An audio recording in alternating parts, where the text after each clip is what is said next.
5 for my top 10. Gotta learn from the wise women and men. All my life, like 9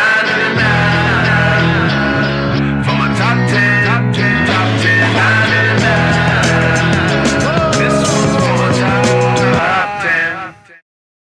Hey, it's Evan Carmichael, and I make these videos because chances are you are the most ambitious person in your circle, but you know you're capable of more, and you get that push by surrounding yourself with the best. So today, let's learn from one of the best, Robert Kiyosaki, and my take on his top 10 rules of success. Enjoy. Okay, let's kick it off with rule number 1. Stay small. The big question is how much is enough? Because I think the reason Kim and I are successful is we always started small. Mm-hmm. We actually stay small. Kitchen table. And we do keep doing the same thing, but we don't ever try to get big. We got big, but I think we got big by staying small. We did. I mean, our core group is very small. Yeah. And then we license out. So for those of you who think you have to start some mega company or make millions of dollars, that's not really true. Rule number 2, choose your teachers wisely. The lesson is here, you got to choose your teachers wisely. When the market crashed in 2008, guess how much money I borrowed? A lot. $300 million. No way. From private investors, the bank, or how does that work? Because interest rates were dropping and real estate prices were going to the toilet. And when I walk into my banker, this is what Rich Dad Poor Dad about. Rich Dad Poor Dad is about a financial statement. Mm-hmm. Income statement, balance sheet, statement of cash flow. It's a book on accounting. People don't even know it's a book on accounting. So I walked into my bank with my partner and had all this property that was floating to the surface. And I say, I'll take them off your hands. I just give me the money to buy the property. Wow. That's cojones. $300 million. Give me the money and I'll buy your properties for you. That's crazy. So it depends. And this is my whole thing. I'm now $700 million, almost $1 billion in debt. Really? You know why? Because I don't pay any taxes. The more debt I have, the less tax I pay. And the average guy goes, how do you do that? Because you have bad teachers. And so it's this whole thing that you got to choose your teachers wisely. That's why I wrote the book, Fake money, fake teachers, fake assets. I don't touch that garbage that Wall Street puts out. I don't have a 401k. I don't have stocks, bonds, mutual funds, ETFs. Doesn't mean you shouldn't, but I don't need them. Okay? Right. And the other part is, look, for you young guys, the best teachers are not in colleges. The best teachers are on YouTube. The best teachers are on YouTube. Wake up. Rule number 3, make money with your phone. I say to young people, the millennials, you've been screwed. You're being left with a world that's absolutely in horrible shape, financially and all this. Student loan debt, pensions are collapsing, financial systems are collapsing, the rich are getting richer. But apparently somebody gave you something to get yourself out of this, and what the millennials have that I didn't have was an iPhone. The iPhone is the single most powerful. I cannot believe how much power that thing has. So it seems to me, I'm not really religious, I'm not political, but I'm saying that God does provide at some level, and God provided the millennials with an iPhone. Holy mackerel. All you have to do is sync your brain to that iPhone. You have more power than you and I ever had when we were their age. Do you know what I mean? The trouble is, if they haven't gone to school and they have a teacher that is incompetent, and we've all had incompetent teachers, their brain and the iPhone are not synced in to making money. Do you know what I mean? And if you can't make money with your iPhone, there's something wrong in your brain, not the iPhone's brain. Rule number 4, be a wartime leader. I went to war twice on the front lines. Yeah. And I changed. What happened? So I joined the Marine Corps. I go to flight school in Pensacola. I learned to fly. I go to Camp Pendleton. I strap on my weapons. I go to advanced weapons in Camp Pendleton. I go to Okinawa, and then they send me into Vietnam. And I came out of Vietnam about 4 months later, back to restage in Okinawa, and I thought everybody had changed. I looked at the fellow Marines, and I thought they were. And it wasn't that they were. I had been to war. You got tougher. You got stronger.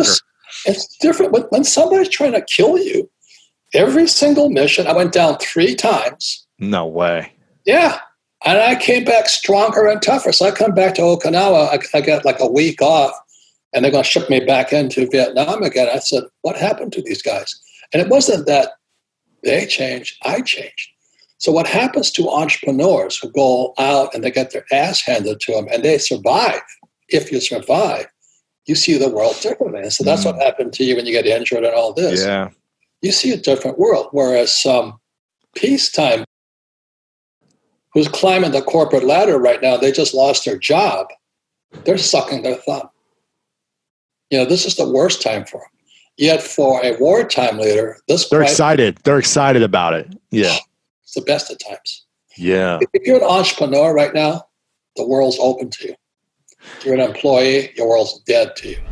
Also, if you want to build more confidence, the science says it can take up to 254 days of consecutive action to successfully build a habit. So I've created a free program for you where every day for 254 days, I will send you an unlisted video to your email, absolutely free, to help you build your confidence. The link to join is in the description below.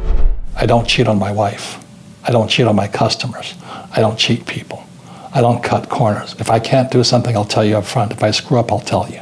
Entrepreneur is a mindset first, a skill set, and rules. When you look at business is the same thing. Business is a team sport. Rule number 5, inspect your cultural heritage. Well, the Japanese had a thing called kumiai. Kumiai. Okay. Kumiai was that if you lived in the same neighborhood in Hawaii and you were Japanese, all the Japanese stuck together. And my father, who was 6'4", for Japanese is pretty big, the kumiai would come and talk to our family about the Japanese sticking together. And my father threw them out. And these are he says, look, we're Americans. Get that in your head right now. So I had these conflicting cultural values. Sure. So again, for every entrepreneur, first thing you must inspect is what was your cultural heritage. Not that it's right or wrong. What were the values? Rule number 6, learn how to raise money. And I made my usual wise-ass remark, only lazy people use their own money. And that's because I have spent much of my life raising capital.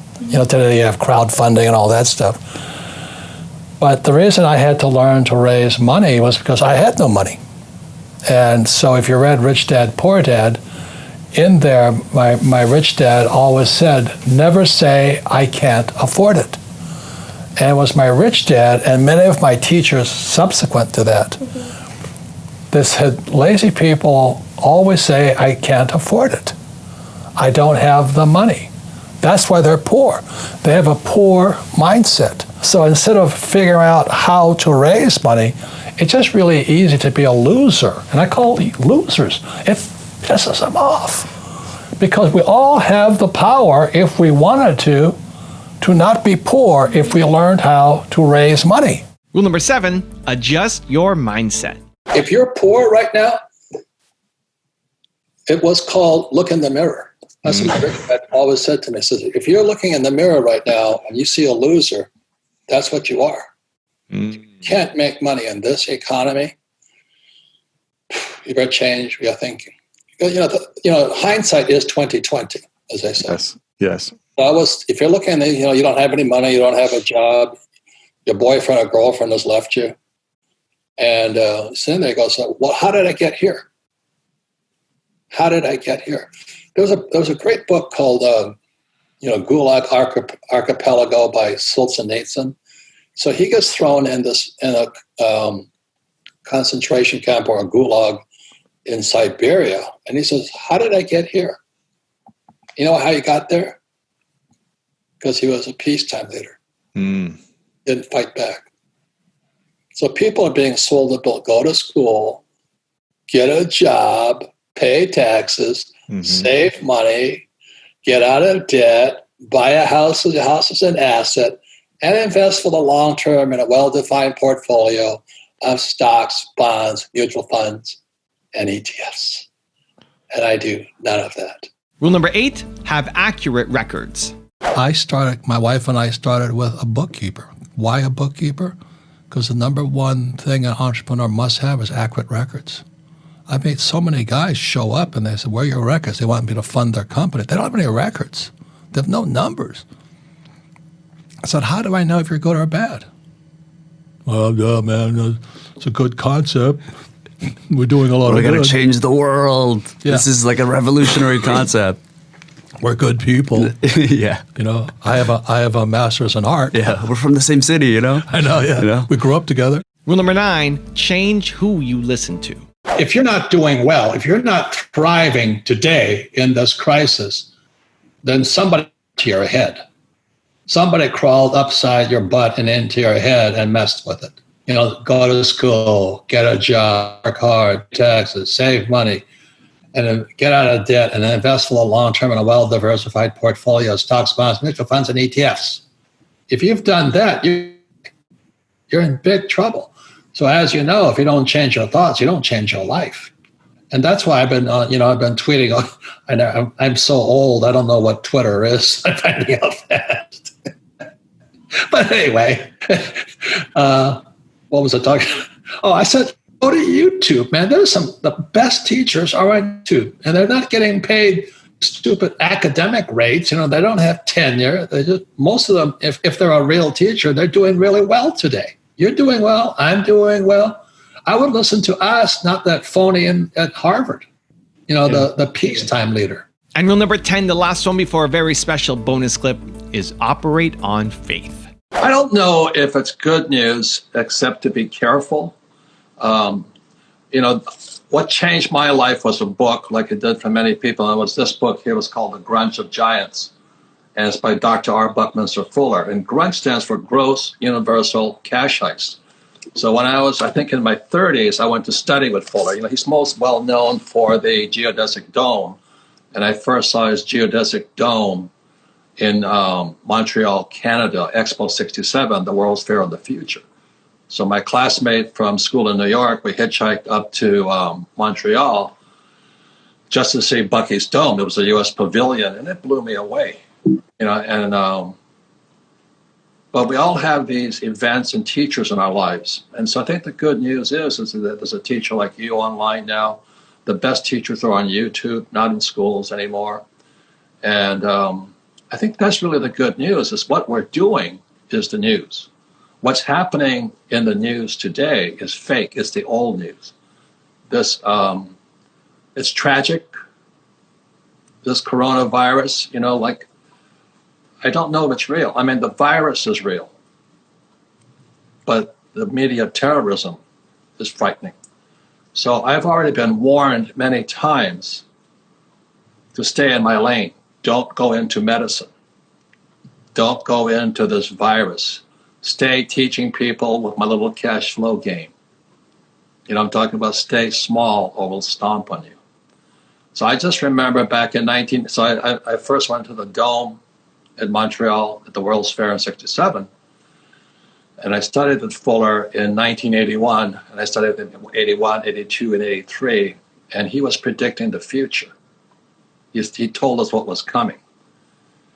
And as I've said many times to many people, it's not what I want to do. I don't do what I love.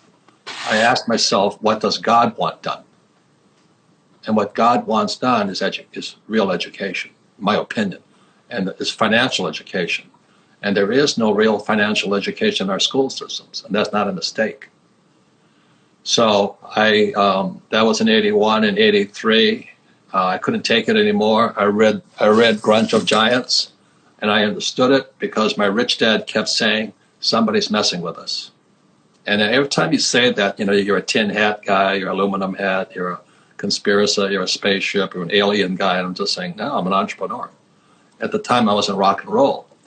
You know, my first date with Kim was to the Place, you know, and she was out front having a good time, and I was in back with the attorneys negotiating a contract. So I'm not really a rock and roller, but I'm an entrepreneur. And at that time, I said, what does God want done? Not what I want to do. I love rock and roll. And what God wants done is financial education. That was my opinion. And so that was in 83. So yesterday, you know, and so I said, I don't know if that's what I'm supposed to do, because you'll never know. You'll never know what God wants done. So I operate on faith. Now, I've got a special bonus clip that I think you're going to enjoy. But before that, it's time for the question of the day. I want to know, what was your single biggest takeaway from this video? And what is your plan of action that you're going to execute this week to make some immediate momentum happen? When you just get motivated and watch a video, you have a 35% chance of following through. That's what the science says. But when you write down what time, what day, what place you're actually going to execute, when you create the plan, you have a 91% chance of following through. And I want that for you. And when you commit to people publicly, you increase your chances even more of actually doing it. So I want to know what your single biggest takeaway from this video was, and your specific plan of action to actually get the result you're after. Let me know. Put it down in the comments below, because I want to celebrate you. You know, I don't know if you saw me on Patrick Ben David. You know, that guy's a genius, man. I love working with him. He's smart, yeah. Yeah. Oh, he's smart. I used to work with Tony Robbins, and he has that quickness of brain. Yep.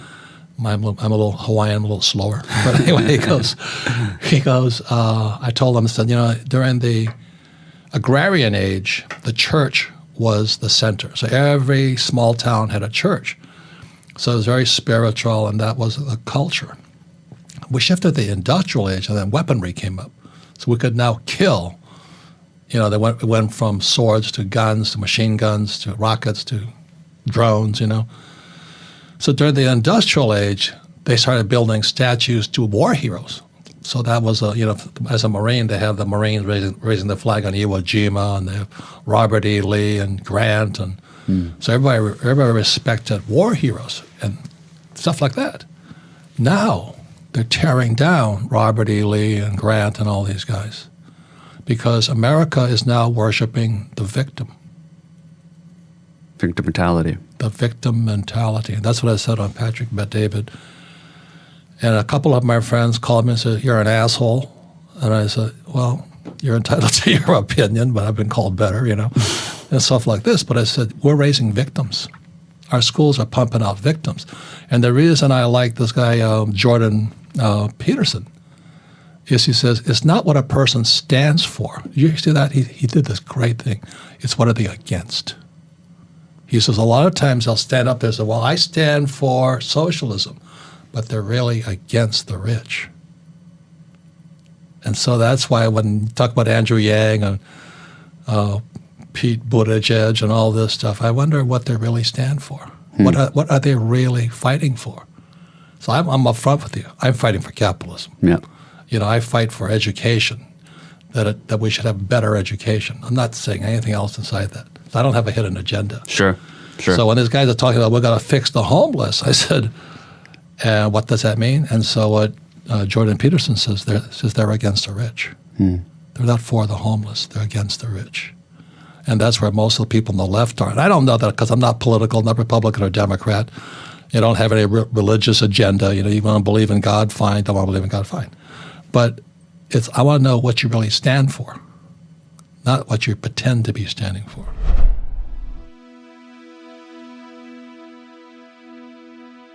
If you want to change your life in the next 30 days for free, check out my training right here below. Or if you want 10 more awesome rules from Robert Kiyosaki, check out the video right there next to me. I think you'll enjoy them. Continue to believe, and I'll see you there.